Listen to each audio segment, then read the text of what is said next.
Strange Dr. Weird.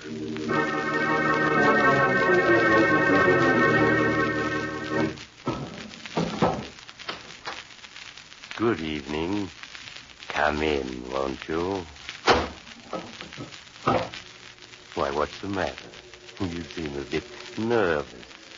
Perhaps the cemetery outside this house has upset you. But there are things far worse than cemeteries. For instance, a woman with murder in her heart is in my story tonight. A story I call The Voice of Death.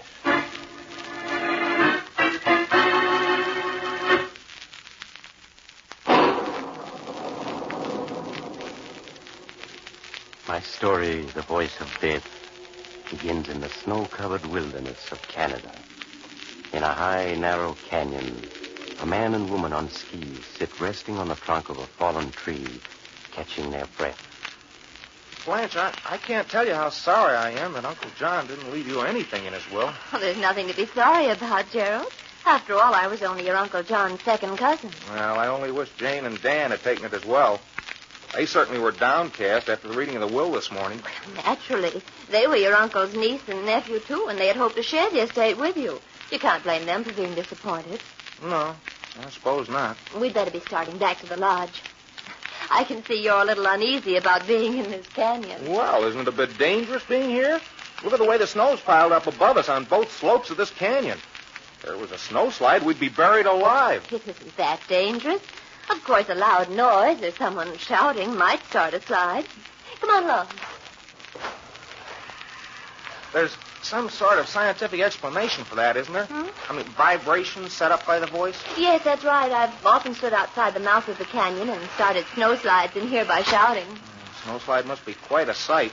Hundreds of tons of snow roaring and crashing down. Oh, it is. Well, you can breathe easily now. We're out of danger. Oh, dear. Blew something? Oh, yes, my camera.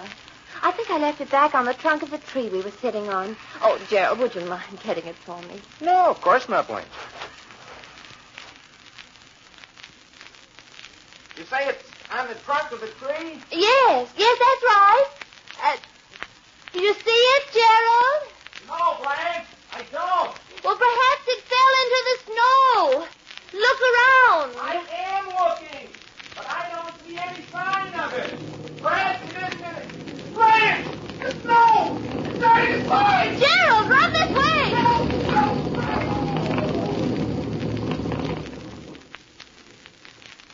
Too bad, Gerald. But that's what happens to people who stand between me and $1 million.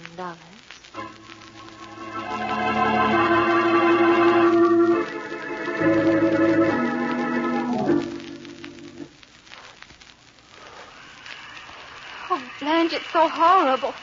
Gerald buried under all that snow. Perhaps we should have stayed into the canyon until they found the body. Nonsense, Jane. There's nothing we could have done there.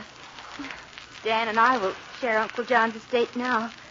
But I'd gladly give up my share if it would bring Gerald back alive. Oh, I know you would, dear. We crossed the river here, Jane. But the ice looks so thin. Blanche, we didn't cross here on the way to the canyon, did we? No, dear, this is a shortcut. Oh, Blanche, it looks too dangerous. It does, the porter.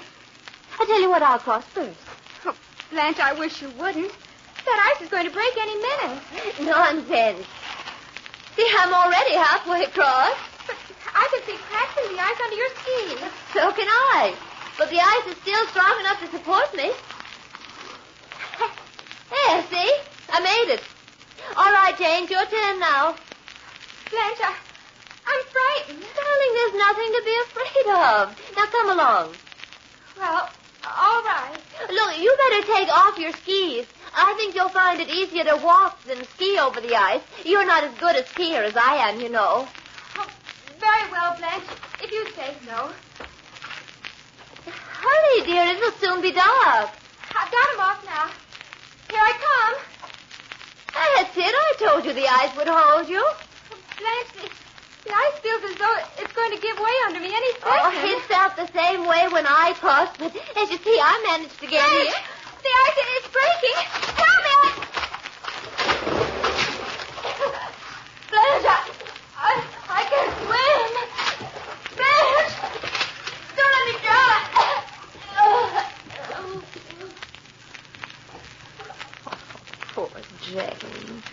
should have known better than to take off his skis before crossing the ice. Well, now that leaves only Dan.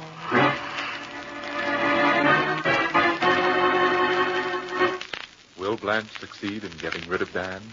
Will she get Uncle John's estate? Will Dr. Weird be back to tell us about the rest of this chilling tale? Yes, I'll be back. But with all these questions, aren't you going to ask one about Adam hats? No, Doctor, I'm not. You see, there are no questions about Adam hats because Adam is unquestionably the finest hat value in America today. Seriously, every Adam, regardless of price, offers outstanding qualities in workmanship, choice of material, attention to detail. The style features of Adam are just as remarkable. Tailored and blocked by experts in an amazing variety of distinctive shapes and shades, Adam hats offer the latest word in smart fashion. No man can afford to neglect the appearance of his headgear. Every man can afford an Adam. Now, let's see what chills the rest of your story will afford, Dr. Weird. And now to continue my story, the voice of death. It is the day following the tragic deaths of Gerald and Jane.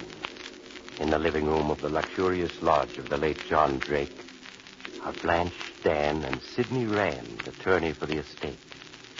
There is a strange look in Mr. Rand's eyes as he speaks to Blanche. All I can say is it looks very odd, Blanche. First you go skiing with Gerald, and he dies under a snowslide.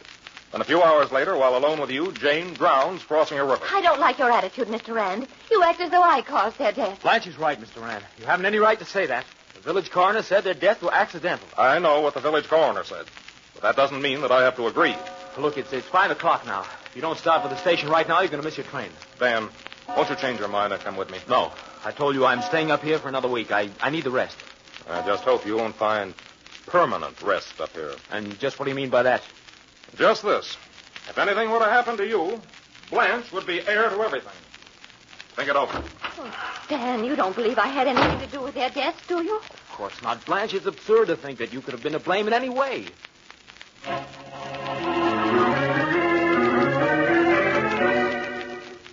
4 days passed. Days in which steadily falling snow kept Blanche and Dan cooped up in the lodge. With each day that passed, Blanche seemed increasingly nervous and jumpy, for no reason that was apparent to Dan. When the 5th day dawned bright and fair, Dan suggested a long ski run, and Blanche eagerly agreed. After skiing a few minutes, she called out, Dan, we aren't going through the canyon, are we? Hey, of course we are. Dan, let's go around it this time. Oh, that's 3 miles further on. What's wrong with going through the canyon? Oh, is it because that's where Gerald died?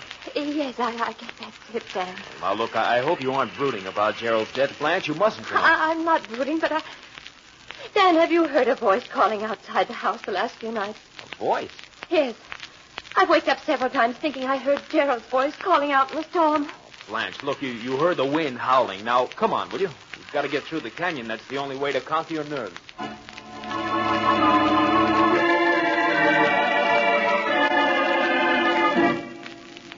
Atta girl. Now only another couple of 100 yards and we'll be out of the canyon. Oh, let's hurry, Dan. This is where it happened. Come on along, then, if you want to hurry. It's Gerald. Gerald's voice. Blanche, come on.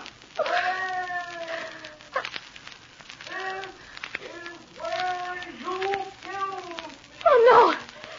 Blanche, why have you stopped? Come on.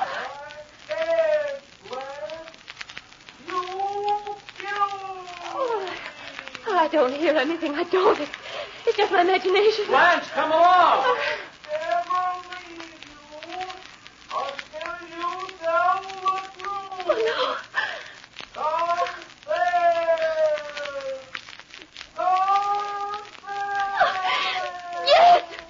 Yes, I murdered you.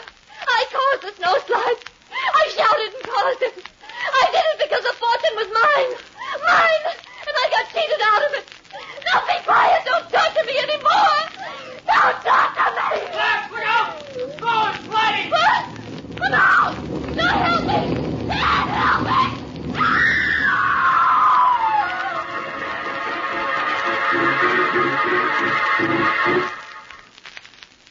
moment later, as Dan stared stunned at the spot where Blanche had vanished beneath tons of snow, Mr. Rand, the lawyer, came skiing up to him from around an outcropping of rock. Dan, you fool. You were so close to that snowslide, you almost killed yourself. Mr. Ranch, she's dead. She's buried under all that snow. Yes, I know. Well, you heard her confess, didn't you? Yes, but when I agreed to follow the instructions you left for me in the mailbox, I never dreamed it would end like this. I kept on telling myself she was innocent. Yes, but she wasn't. I knew all along she couldn't be. That's why I made her think I was clearing out. Instead, I went down to the gamekeeper's cottage by the lake. That's where I've been the last few days. Yes, I guessed that after I got your first note asking me not to show any surprise no matter what happened. But, Mr. Rand, the voice that Blanche heard in the night and the voice just now, I could have sworn it was Gerald's voice. I counted on that. I knew Gerald well, and vocal limitations are sort of a power trick of mine. My scheme was a wild one, Dan, but it was the only possibility of getting a confession from her. Those murders she committed were perfect. 2 perfect murders. And she was so beautiful. Her own screams brought down the snowslide that killed her. And I don't think all the judges in the world could have found a more fitting punishment than the one her own conscience provided.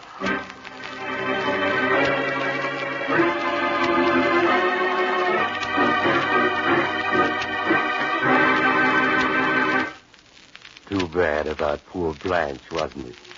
It looks as though the man who said the female of the species is more deadly than the male knew what he was talking about. By the way, if you're an heir and you know someone who stands to gain by your death, I'd be very careful to stay away from... Oh, you have to go now? Perhaps you'll drop in on me again soon. Just look for the house on the other side of the cemetery. The house of Dr. Weir.